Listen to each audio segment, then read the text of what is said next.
Hi everyone, welcome to my review of Guy Hamilton's The Man with the Golden Gun from 1974. So yes, finally back once again to talk about James Bond. And yes, here we are with the ninth Bond film, in the franchise, and yes, the final, quite sadly, but interestingly, the final Guy Hamilton directed Bond, and yes, the second Roger Moore Bond. So yes, here we are back with Bond. Of course, I hope you're all okay. Hope you're all as well as can be at least. And yes, I just want to keep continuing this channel and talking to you all, about escapist cinema, particularly here, with Bond. So yes, here we are with the second Moore Bond, and it's a one that's very, very divisive, or on the other hand, it's something that you could say it's just very. Some people don't really talk about at all, and there's a few reasons for that. Clearly, it's not really a standout Bond, at least in many regards. But it's also a very, very strange Bond film, actually. To me, and it's a film that I watched. Again Sunday. Today is now Saturday. So yeah, there's obviously gaps in between. When I watch some Bond films and the actual review. Not always. Some of the ones. Goldfinger. And From Russia with Love. I reviewed. Actually on the night of watching slash the next day kind of thing. But some of these ones I've just kind of let it kind of mellow in more and kind of soak it in. And it's a film that I've seen many times. But of course, spoilers alert. If you haven't seen this film, certainly check it out and then come back to this if you don't want to see any spoilers. Hear any for this film. But again, it's not a film that I can talk about for the better part of an hour or something like this. It's just it's something I won't be kind of giving a massive review here. It's not there's not too much to say compared to many of the Bonds, for example. From me, and it's not a bad film for me at all. It has got some, I think, a few bad elements in there, but not overall a bad film. It's definitely a disappointing Bond, though I will say that, and I think comparing this to just so many of these previous Bonds, for example, this is one of the final films on this kind of part of the set behind me, and we just have The Spy Who Loved Me after this, and saying goodbye then to these all these premium Bonds that came before, and it's just in that sense this film is just a bit disappointing, and it doesn't have this kind of this premium kind of, you could say, luxury, standard that many of these previous Bonds kind of brought. Just this kind of this enjoyability as well as this sophistication. That's what I feel. A lot of the Bonds, kind of combine. Just really just fun, action, escapist, cinema, and something that, of course, it is always great to see. Comedy, action, kind of these spy elements, campy elements as well, with sophistication. Wonderfully shot films, for example, with some real talent here. Unique, and just some of the best title sequences, for example. All these elements combining. For most of the previous Bonds, this film in comparison, just doesn't quite kind of go to the heights of them at all, really. I think it's not a bad film. It's very much, a middling Bond. You could describe it as it's one that's it's not one of the the worst, but it's nowhere near kind of one of the better Bonds, really. It's just very much in the middle, kind of there, and I do like the film. I think it has some really fun parts early on, actually, a few moments here and there, but generally I think I enjoy the film. At times I don't enjoy the film. It kind of just balances out to this very much middle ground, kind of Bond. It's in the ranking, not near the bottom, but again, it's nothing too much for me, really, at least to talk of. But of course, some people love the film, and that's fine. But it's quite a divisive Bond. And it's a one that critically as well is quite panned, actually. Very interesting to see. It's a film. As again as well, you've kind of got some people, speaking about this film, in, not the highest of regards. For example, John Barry, saying that this is his least favourite kind of, Bond, at least in terms of the score, the theme song, for example. Of course, we'll get to that. But yeah, this film, I've seen it many times actually, and I'd seen it quite a few times as a kid, and it seems to be one of the kind of top three actually Bond films that's always been shown on TV. At least until a while back. I don't really see it as much anymore. But I just always remember it kind of being on TV as well. As I had pretty much all of the the DVDs at some point as well. Bond, and I would watch of course many of them. This wouldn't be necessarily one of the Bonds I would actually put in physically to watch, although from time to time. But it's more of a one that would be shown on TV, and I just kind of watch it when it was on. But yeah, so some fun, kind of fun memories, fond memories of this as well. It's very, it's always great to kind of see a Roger Moore Bond, at least in some regards, because it has nostalgic value in it as well, and it just, yes, it's not a bad film, but it's not a film that I kind of I hold in much regard, in terms of a Bond film. And in some regards, it kind of feels actually kind of strangely quite empty, in some regards as a Bond film. What I mean by that, it's just the kind of the universe, the world building, that I feel from many of the Bonds, particularly the great Bond films. Goldfinger, for example, from Russia of Love, On Her Majesty's Secret Service. Doctor No. There's all these kind of subtle, quite a lot of the time, world building moments. It feels like the Bond universe. There's moments in this that do, and elements, and I think, of course, the John Barry score as well. Actually, even though it's not my favourite score, the Bonds, I think, from time to time, of course, it does kind of resemble Bond. There are some elements, and generally the villain, kind of thing. But to be quite honest, it doesn't really feel too much like a Bond to me in many regards. Compared to some of the kind of films like Quantum of Solace, it certainly does. But just in terms of most of the Bond films, I think this is definitely kind of empty. It's definitely lacking in kind of Bond moments, and kind of this feeling. And one of the reasons as well, the tone is kind of very strange in this one, and I think as well, having said that as well, at the same time, it's kind of a bland film at times. Again, I'm not bashing on this film. I think it's a good film, although very much average at the same time, kind of thing. But it just for many reasons, it just doesn't quite feel like a true Bond film in that sense. It's just very lackluster in some regards, especially the second half. It's kind of at times a little bit of a struggle to kind of get through some of these later parts. The final act is just, has its moments. Christopher Lee, of course, brings a presence, but this just doesn't quite deliver for me in terms of, once it gets onto the island, Scaramanga, of course, and yes, this film, of course, again, the plot is nothing to kind of stand out. In fact, again, one of the things is, I've seen this film many times, but the plot, to me, I can't really say too much about this plot. It's very much quite bland. Just it's quite basic, of course, but this kind of this villain, although he's kind of an assassin, so it's very different to the Bond villains.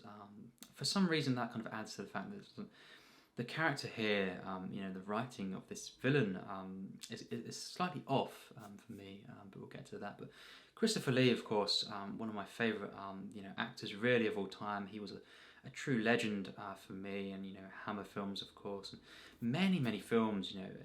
He's been in so many films over his career that he had, of course, and yes, he was just such a great actor, of course, and villains, is something that he was known for quite massively, quite famously, of course. And, this film you would think is kind of perfect for him to kind of be in, and I think, on paper, you'd think, wow, this is going to be great, to see this, and he does give a really good performance at times, but I just think, there's something about it, the way the character is written, and just the tone of the film, and many of the kind of relationships in the film, it just doesn't quite allow this villain to really be realised for me, and just to kind of be as enjoyable as it could have been. Christopher Lee is a great actor, as I'm saying, but you know, and this is not, I don't think this is one of his best performances, you know, it's kind of, you know, there is some blandness about this whole kind of character, you know, I don't think the performance is anything, you know, truly masterful, or anything like that. It's kind of, it's fine, you know, really, it has its moments, but, you know, I think the main problem here is the writing and the tone of the film. It just doesn't quite allow this kind of menacing yet charming, you know, kind of performance to kind of shine through. You know, it's very, very strange. And of course, one of the reasons as well, you know, the opening scene, the kind of extended sequence we have, this kind of kung fu inspired, you know, because, you know, right around the corner, you know, you had films, of course, you know, previous year, for example, Enter the Dragon, you know, kung fu films are really popular, you know, kind of, you know, really emerging. Certainly in American cinema, you know, you could say it was really coming through, and some of these more Bond films would kind of take, you know, they would kind of play into what was kind of going on, you know, maybe a particular trend, you know, and for example, Moonraker, you know, we have Star Wars being the kind of the main kind of selling point there. We'll get to that, but yeah, you know, this film, of course, it's more kind of kung fu films, and you know, it's very, very interesting. You know, and actually, as far as kung fu goes in cinema, you know, I think that actually this is not, you know, too impressive. To be quite honest, it doesn't compare to a lot of kung fu films actually in the choreography, and I think the actual how fun it is, you know, to be quite honest. And you know, I've been watching quite a lot of kung fu films recently, actually, you know, martial arts kind of films. So that's interesting. You know, Shaw Brothers films, and actually, you know, kind of looking at this one, actually, it doesn't quite compare in a lot of regards. It's you know, it's enjoyable in this film, but it's nothing kind of, you know, nothing great really for me. Actually, and you know, it could have definitely could have been better, I feel. And but you know, you have this kind of sequence, probably one of the highlights of the film, actually, the opening sequence. But again, you've got this kind of moment, you know, one of the character traits of, you know, Scaramanga, of course, played by Christopher Lee, the main villain of the film, is kind of, he has this third nipple, you know, which is, you know, it's interesting to say the least. I don't quite get, you know, the kind of, wow, that's a, you know, big reveal there. Kind of zoom in there, you know, he's got a third nipple, and it's kind of off shade. You know, it's very strange. You know, I don't quite get that. You know, kind of what we're meant to kind of say there. You know, that's just kind of that is one of the villain's kind of traits. He has this kind of third nipple, and I just don't. Yeah, it's just very, very stupid, to be quite honest. And one of the things, yeah, it kind of adds to this very silly tone, but not in the way, for example, say Goldfinger is. You know, it's not like that, or Live and Let Die, even the previous Bond. It just comes across as weird and stupid, really. To be quite honest, you know, it's just very, you know, and I don't mean that in a bad way, and kind of bashing this film again, but it just is. It's just really, really stupid in some regards. Some of the stuff that happens in this film, you know, we'll get to some of the other moments, but this kind of reveal is very. It just is unnecessary. I don't really get, you know, the kind of significance of that, and I think, yeah, that's one of the kind of you could say the memorable moments of this. Or elements, traits, you know, of this villain is that, you know, so it's not looking good by this point in terms of the kind of writing, you know, and the kind of way this villain is portrayed, you know, but then again, you know, it picks up, and I really enjoy Christopher Lee in the first half. You know, I think actually there's you know, quite a bit of mystery in the kind of villain, and the way Roger Moore is kind of on the case, you know, finding this Scaramanga, you know, villain, and you know, we kind of go to the second half, and this is when it kind of becomes more and more disappointing in the way the kind of the villain plot turns out. You know, it's kind of this, you know, this kind of item he's trying to acquire, you know, Bond from Scaramanga. But yes, you know, the main plot, you know, kind of concerns, you know, harnessing solar energy, power, of course. You have this Solex agitator, you know, this kind of device, you know, that is kind of one of the kind of central points of the film, and you know, you have this, you know, this is shown in the final act, of course, mainly, you know, once you get to the kind of lair, you know, of this Bond villain, but, you know, one thing I do really enjoy is the locations to this film, you know, thinking of the final act. I think that the actual locations, of course, you know, for example, Hong Kong, you know, Thailand, you know, it's very nice to look at, you know, it's very, very nice. But again, you know, it's kind of, this film, in the way it's captured, you know, it could have been better, I feel.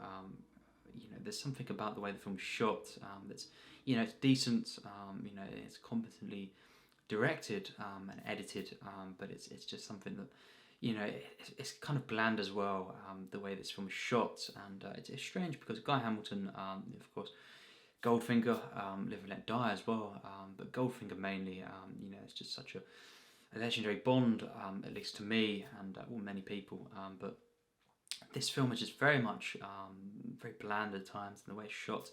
Again, you know, it's one of these kind of areas in which it's just, it's fine, it's you know, it's kind of, it's decent, but it's nothing kind of special, you know, or premium in many regards. And yeah, it's just you know, again, it's edited pretty well. The action, I would never say the action is bad in the film. It's always kind of enjoyable, but you know, you've got some moments you know, in the editing where you know, things, let's just say, you know, things were added into this that could easily have been left, and it would have been a lot better. For example, the corkscrew kind of stunt, you know, that stunt, you know, later on in the film, the second half, and you know, of course, we all know the stunt really. It's such a kind of wowing moment if you turn the sound off, but unfortunately, we have this kind of moment, this kind of sound effect, and you know, well, immediately after we have that kind of really completely insane and actually quite bad reaction from a character that I loved actually in Live and Let Die, J.W. Pepper, and Clifton James, you know, is back in this film, but we have this moment and that kind of sound effects there, you know, that's kind of added in, you know, I really am not a fan of. It just kind of undermines the whole kind of wowing, you know, legendary moment, and then immediately afterwards you have that really poor reaction, over the top and just insane reaction from Pepper, and that kind of scream, you know, kind of, it's really, really bad, unfortunately, in my opinion, and I think actually it's one of the worst Bond moments, really, is that reaction to the jump. You know, I wouldn't say that the kind of the sound effect, you know, added in is one of the worst Bond moments, but I would say maybe that the kind of the reaction, unfortunately, from Pepper, you know, after that, it could be among them at least. It's very sad to see because I really love that character in, of course, Live and Let Die. But you know, overall, I think, you know, to sum it up in this film, used really, really badly at times, quite annoying, grating, and just too silly. You know, there's no control here with that character. Unfortunately, not used well, and I didn't care for that character in this film. Unfortunately, I just think he was used kind of in a you know, disappointing way. But you know, I think Roger Moore here kind of saves this film. You know, and Christopher Lee, you could say, and Nick Nack is a character who, you know, kind of the henchman, you know, in this film, and the side villain perhaps. You know, although he's kind of an innocent character as well. But yeah, you know, I think, you know, it kind of goes from enjoyable at times, you know, up and down this character to maybe used quite in kind of an annoying way, and just kind of in a lazy way, to maybe kind of a thing that does, you know, kind of redeem the film again later on. And I think overall, not a bad character, Nick Nack, but you know, kind of it's a bit too silly once again. This is a film that struggles, I think, with the tone, especially in the second half. But I do really enjoy a lot of the first half. Actually, you know, it kind of, you know, it does entertain me. It's got a nice flow, the first half. I like the kind of balance between the plots and the kind of Bond moments. And I think Britt Ekland, of course, as you know, Mary Goodnight, is, you know, she's quite good in this film. Nothing too great. One of the kind of the decent Bond girls, but nothing too great. But you know, she's fine in the film, and I like the kind of chemistry that they have. You know, her and Roger Moore, Britt Ekland, of course, and Mary Goodnight is fine. But you know, it's nothing too much that I get behind. You know, really, you know, compared to many of the Bonds. But you know, it's fine. Nothing too much to say there. But yeah. You know, the opening sequence, I feel, is one of the best parts of the film, really. You know, just in terms of the effort, you know, that I feel is put into it. And the first half, though, I do kind of prefer to the second half, and generally I do prefer yes, these early moments really in the film. It starts to kind of go off the rails a bit, and there's a lack of control, and it's just a bit disappointing in the final act, especially, and some of these moments, of course, as well. You know, the kind of moments with J.W. Pepper, you know, in the second half, just kind of annoy me, unfortunately. But you also have, you know, that moment with the elephant. You know, I won't dwell on that, but it's just really, really bad. You know, I don't laugh at that, other than, you know, just it's just so insane and so kind of lazy. Unfortunately, just on the nose humour. That's a shame, you know, compared to just these classic comedic moments in Bond, you know, that we had, and compared to this, you know, him getting pushed in the river by an elephant and screaming, and that just, it really is sad to see. You know, the kind of the very basic, you know, kind of kind of level of humour here in this film at times, but at times we have some actual you know, good humour, and especially early on. Again, I do really enjoy, of course, seeing Bernard Lee, Lois Maxwell, for example, etc. And you know, Q is back in the film as well. But you know, again, not some of the best kind of moments from these characters. You know, but yeah, it's just nice to see, and again, some of the moments that elevate the film, perhaps. And yeah, I think you know, the opening sequence, of course, leading into the opening title, you know, sequence, you know, which is just one of my least favourite, really, you know, in this series. Of course, we have Lulu performing the kind of title theme, "The Man with the Golden Gun." You know, you hearing for example, some of the things about the characters in the film. You know, you kind of you can piece together. You know, we have an assassin in the film. You know, but other than that, you know, this opening sequence, I think, is quite bad. The song, you know, the theme song here, I'm not a fan of at all, personally. With all respect, I really do not like this theme, of course. And yes, as we know, John Barry was not a fan of this, but that doesn't matter too much. You know, of course, you can separate that from what many people think, but you know, it's just a kind of an opinion that I share. I really am not a fan of this kind of this theme. It's just so annoying. It's kind of it's the vocals. Yeah, it's really all off for me. And again, I can understand some people, you know, like this theme. That's absolutely fine, as always. But I'm not a fan personally, and you know, I think it's a really, really bad song in my opinion, and it just doesn't feel like a Bond theme either. You know, in the slightest. The titles, you know, I'm not a fan of the visuals at all or anything like that. And yeah, it's just also the way the kind of song is used. Again, you know, the kind of the final moments of the film is just ridiculous. You know, saying that no need to fear, James Bond is here. You know, it's really bad and just kind of cheap, and you know, it's really stupid in my opinion. But yes, you know, this film, yeah, I think the theme song, you know, surprisingly actually, or maybe unsurprisingly, now, you know, as I do this review at this current point in time, it is not my least favourite Bond theme anymore. That's all we'll say. So yeah, it's not my least favourite, you know, the kind of the 25, you know, kind of Bond themes, but yeah, other than, you know, maybe one or two, you know, I think it is, you know, right at the bottom there, and I'm just not a fan. It's just really, really bad, and the way it's used in the score to the film is, again, you know, it's decent at times. You know, sometimes in the action, the kind of kicking to this, you know, kind of the initial kind of, you know, drive into some of the action scenes is pretty decent, and I do enjoy some of the characters, you know, early on. Or in the kind of middle of the film, some of these martial arts characters actually, you know, that's some of the side characters I really enjoyed in the film, and it's a shame they kind of disappeared from the film.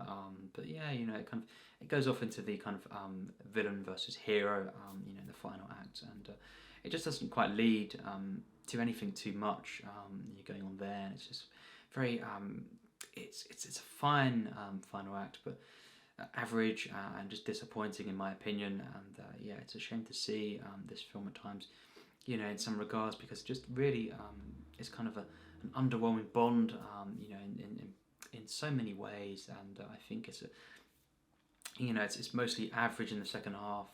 You know, it has some bad moments. Overall, I think it's a good film. You know, again, last time I gave this film a 70%, and you know, I'm not going to change that. I think it's very close to the kind of 69 mark. You know, and it's very much close to being average. In fact, it could be, you know, kind of a, you know, if you wanted my honest opinion, it's kind of average slash good, but I'm sticking with a 70. So yes, a 70%, you know, is my rating, and yeah, it's just a film that I can't really talk about too much more. You know, it's a fine film. It's a film that I enjoy. I have some kind of you know, nostalgic memories of this, and it's kind of pleasing at times. You know, in the first half, it's very enjoyable moments in the first half. So yeah, so 70% I think is the fair score to kind of give this film, and yes, that's what I'm giving it. You know, that's my final rating once again. But I think, you know, it's sad to see at times this film, but again, it's a film that I can put on and just maybe not kind of you know, get into. You know, it's hard to describe, but not kind of get into, get truly immersed in, like many of the other Bonds, but just kind of just look at the film and just kind of enjoy it, and you know, just see what's happening, and you know, kind of just let it flow. It's got kind of a nice flow at times to the film. It's got nice locations. You know, Roger Moore is kind of pleasant to see, although the film has some unnecessary moments, you know, in many regards.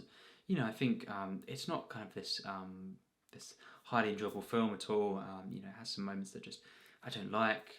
You know, some weird moments. One being, of course, the intro to the villain. The kind of trait there. It's just very stupid, in my opinion. But you know, it does have some decent moments in its visuals. The kind of, well, really the first sequence of the film is very nice to look at. It's very nicely shot and quite creative there. Again, kind of very much, you could say it's a rip-off, you know, of, for example, Enter the Dragon, the final act. But you know, it's, you know, this film does take a lot from different films and it kind of mashes them up. You know, that's why I feel the tone is kind of inconsistent. You know, I think it's a light film, but then it takes itself quite seriously at times. For example, the villain, although Christopher Lee is always charming, really. You know, he was such a great actor. You know, he had this kind of charm about him. You know, this kind of this feeling, this British charm. But you know, again, despite that, you know, kind of it does take itself really seriously at times, and it doesn't quite mesh with this kind of light, silly tone at times. But you know, nothing kind of crashes. It just kind of you know, is wishy-washy in that sense, and you know, it's kind of it's a fine Bond. I'd say it's a good film, although very close to average. Kind of a joint, you know, scoring there. It could be, it's a 69/70 for me, but you know, I'm going with the 70. You know, it's a film I enjoy. I really enjoy some moments, you know, early on, and Roger Moore. You know, it's definitely enjoyable in the film, and he has this charm about him again, and it's definitely, you know, he elevates the film. Although I was disappointed in the kind of you know, the material he was given here, but you know, it's a film that, again, it's a fine film. It's nothing too much, you know, kind of in the way of you know, great action. It's a shame to see the production. You know, this is one of the things. The production is just very disappointing.